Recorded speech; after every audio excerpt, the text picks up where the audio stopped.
नमस्ते दोस्तों, स्वागत है शो अनोखी बातें पर। जेम्स क्लियर की विश्व प्रसिद्ध पुस्तक एटॉमिक हैबिट्स के चौथा चैप्टर का नाम है वो इंसान जो सही नहीं लगा, the man who didn't look right. मनोवैज्ञानिक गैरी क्लेन ने जेम्स क्लियर को एक बार एक महिला की कहानी सुनाई थी। वो सालों तक एक पैरामेडिक के तौर पर काम कर चुकी थी। एक बार वो अपनी फैमिली के किसी फंक्शन में गई। वहां पहुंचते ही उसने अपने ससुर को सिर्फ एक नजर देखा और परेशान हो गई। उसने कहा, मुझे आपका लुक कुछ ठीक नहीं लग रहा। उसके ससुर बिल्कुल भला चंगा महसूस कर रहे थे। उन्होंने मजाक में कह दिया, भाई मुझे भी तुम्हारा लुक कोई खास पसंद नहीं है। लेकिन वो महिला नहीं मानी। उसने जोर देकर कहा, नहीं, आपको अभी के अभी हॉस्पिटल जाना होगा। कुछ घंटों बाद वो आदमी लाइफ सेविंग सर्जरी करवा रहा था। टेस्ट में पता चला कि उनकी एक मेन आर्टरी ब्लॉक थी। उन्हें किसी भी पल दिल का दौरा पड़ सकता था। अगर उनकी बहू का वो अंतर्ज्ञान यानी इंट्यूशन न होता तो शायद वो आज जिंदा न होते। अब सवाल ये है कि उस पैरामेडिक ने आखिर ऐसा क्या देखा? उसे कैसे पता चला कि हार्ट अटैक आने वाला है? देखिए, जब धमनियां ब्लॉक होती हैं तो शरीर अपना पूरा ध्यान जरूरी अंगों तक खून पहुंचाने में लगा देता है और स्किन की सतह से खून हटने लगता है। नतीजा, चेहरे पर खून के बहाव का पैटर्न बदल जाता है। सालों तक हार्ट पेशेंट्स के साथ काम करते करते उस महिला के दिमाग ने अनजाने में इस पैटर्न को पहचानना सीख लिया था। वो ये समझा नहीं पा रही थी कि उसने क्या देखा, लेकिन उसे बस पता था कि कुछ गलत है। ऐसी ही कहानियां हर फील्ड में मिलती हैं। जैसे मिलिट्री एनालिस्ट्स, वो रडार स्क्रीन पर एक छोटे से बिंदु को देखकर बता सकते हैं कि वो दुश्मन की मिसाइल है या अपना ही कोई विमान, भले ही दोनों की स्पीड और ऊंचाई बिल्कुल एक जैसी हो। गल्फ वॉर के दौरान कमांडर माइकल रायली ने एक पूरी मिसाइल को मार गिराने का ऑर्डर देकर अपने जंगी जहाज को बचा लिया था। हैरानी की बात यह थी कि वो मिसाइल रडार पर बिल्कुल उनके अपने जहाजों जैसी दिख रही थी। उन्होंने सही फैसला लिया, पर वो खुद भी नहीं समझा पाए कि उन्हें शक कैसे हुआ। म्यूजियम के क्यूरेटर्स भी ऐसे ही होते हैं। वो असली कलाकृति और नकली में फर्क तुरंत पहचान लेते हैं, भले ही वो ये ना बता पाएं कि कौन सी छोटी सी चीज ने उन्हें अलर्ट किया। अनुभवी रेडियोलॉजिस्ट्स ब्रेन स्कैन देखकर बता सकते हैं कि स्ट्रोक कहां होने वाला है, वो भी तब जब कोई लक्षण तक नहीं उभरा होता। मैंने तो यहां तक सुना है कि कुछ हेयर ड्रेसर्स सिर्फ बालों के फील से बता देते हैं कि क्लाइंट प्रेग्नेंट है या नहीं। असल में हमारा दिमाग एक प्रेडिक्शन मशीन है। ये लगातार आपके आसपास की जानकारी को सोख रहा है और उसका एनालिसिस कर रहा है। जब आप किसी चीज को बार बार देखते हैं, जैसे वो पैरामेडिक मरीजों के चेहरे देखती थी, तो आपका दिमाग ये नोटिस करना शुरू कर देता है कि जरूरी क्या है।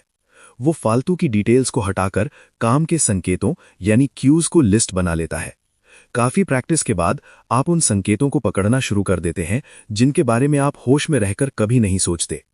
आपका दिमाग ऑटोमैटिकली उन यादों को एनकोड कर लेता है। हम अक्सर ये समझा नहीं पाते कि हम क्या सीख रहे हैं, पर सीखना हर पल चल रहा होता है। और यही किसी स्थिति में संकेतों को भांप लेने की काबिलियत आपकी हर आदत की बुनियाद है। हम इस बात को बहुत कम आंकते हैं कि हमारा शरीर बिना सोचे कितना कुछ कर लेता है। आप अपने दिल को धड़कने के लिए नहीं कहते, फेफड़ों को सांस लेने के लिए याद नहीं दिलाते। आपका शरीर ये सब ऑटो पायलट पर करता है। आप सिर्फ वही नहीं है जो आप सोचते हैं, आप उससे कहीं ज्यादा है। भूख को ही ले लीजिए। आपको कैसे पता चलता है कि आप भूखे हैं? सिर्फ खाने को देखकर ही भूख नहीं लगती। भूख और प्यास नॉन कॉन्शियस तरीके से कंट्रोल होती हैं। आपके शरीर में कई फीडबैक लूप्स हैं जो हार्मोन्स के जरिए आपको बताते हैं कि अब खाना खा लेना चाहिए। अचानक आपको भूख लगती है और आपको पता भी नहीं चलता कि यह सिग्नल कहां से आया। यही हमारी आदतों का सबसे बड़ा सच है। किसी आदत को शुरू करने के लिए आपका जागरूक होना जरूरी नहीं है।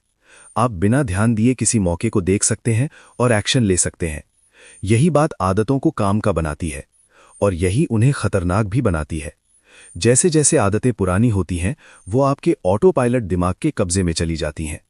इससे पहले कि आप समझें कि क्या हो रहा है, आप पुराने ढर्रे पर लौट जाते हैं।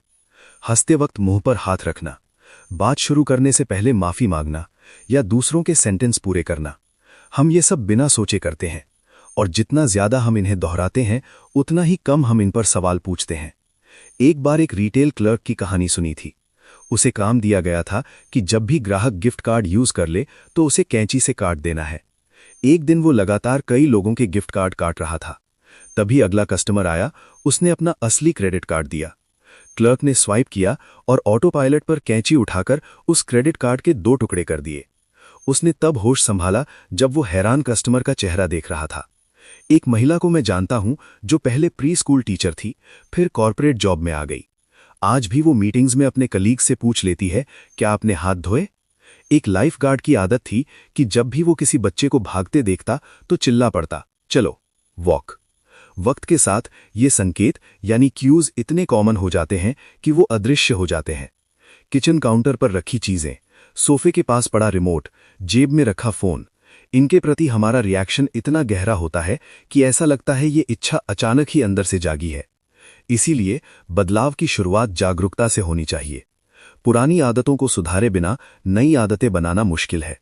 जैसा कि कार्ल जुंग ने कहा था, जब तक आप अचेतन को सचेतन नहीं करेंगे, ये आपके जीवन को चलाएगा और आप इसे किस्मत कहेंगे। The habits score card. जापानी रेलवे सिस्टम दुनिया में बेस्ट माना जाता है। अगर आप कभी टोक्यो में ट्रेन में बैठें तो आप देखेंगे कि वहां के कंडक्टर्स की एक अजीब आदत होती है। वो हर चीज की तरफ इशारा करते हैं और उसे जोर से बोलते हैं। जैसे ही सिग्नल आता है, ऑपरेटर इशारा करके कहेगा, सिग्नल हरा है।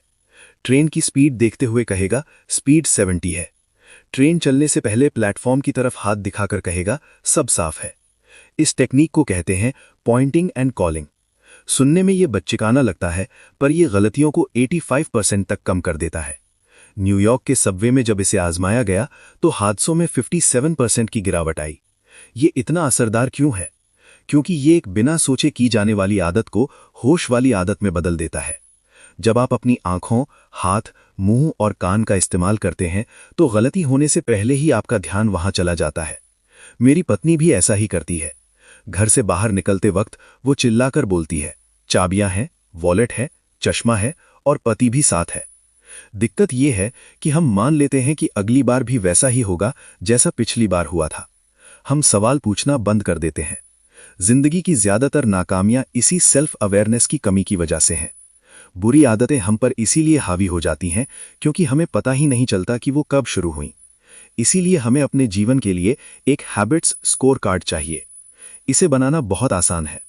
अपनी सुबह से लेकर रात तक की आदतों की लिस्ट बनाइए, जैसे जागना, अलार्म बंद करना, फोन चेक करना, बाथरूम जाना, चाय बनाना। अब हर आदत के सामने एक साइन लगाइए। अगर वो अच्छी आदत है तो प्लस, बुरी है तो माइनस और अगर न्यूट्रल है तो इक्वल। अच्छी और बुरी का फैसला आपके गोल पर निर्भर करता है। वजन घटाने वाले के लिए सुबह मीठा बिस्किट खाना माइनस है, लेकिन वजन बढ़ाने वाले के लिए वही प्लस हो सकता है। खुद से बस एक सवाल पूछिए, क्या ये आदत मुझे वैसा इंसान बनने में मदद कर रही है जैसा मैं बनना चाहता हूं? शुरुआत में कुछ भी बदलने की जरूरत नहीं है। बस गौर कीजिए, खुद को जज मत कीजिए, खुद को डांटिए मत, बस एक ऑब्जर्वर बन जाइए। अगर आप सुबह चॉकलेट खा रहे हैं तो बस गौर कीजिए, देखो मैं चॉकलेट खा रहा हूं, दिलचस्प है। अगर आप फोन पर टाइम बर्बाद कर रहे हैं तो बस ध्यान दीजिए कि आप अपनी लाइफ का कीमती वक्त ऐसे बिता रहे हैं। बुरी आदतों को रोकने का पहला कदम है उन्हें ढूंढना। अगर जरूरत पड़े तो पॉइंटिंग एंड कॉलिंग का इस्तेमाल कीजिए। जब आप एक और कुकी उठाने लगे तो जोर से बोलिए, मैं ये कुकी खाने जा रहा हूं, लेकिन मुझे इसकी जरूरत नहीं है। इसे खाने से मेरा वजन बढ़ेगा। जब आप अपनी बुरी आदतों को सुनते हैं तो उनके नतीजे ज्यादा असली लगने लगते हैं। ये जागरूकता ही वो सारा फर्क है जो आपको आपके ऑटो पायलट से आजाद कर सकती है। हम जल्द ही मिलेंगे एक नए चैप्टर के साथ। जुड़े रहिए।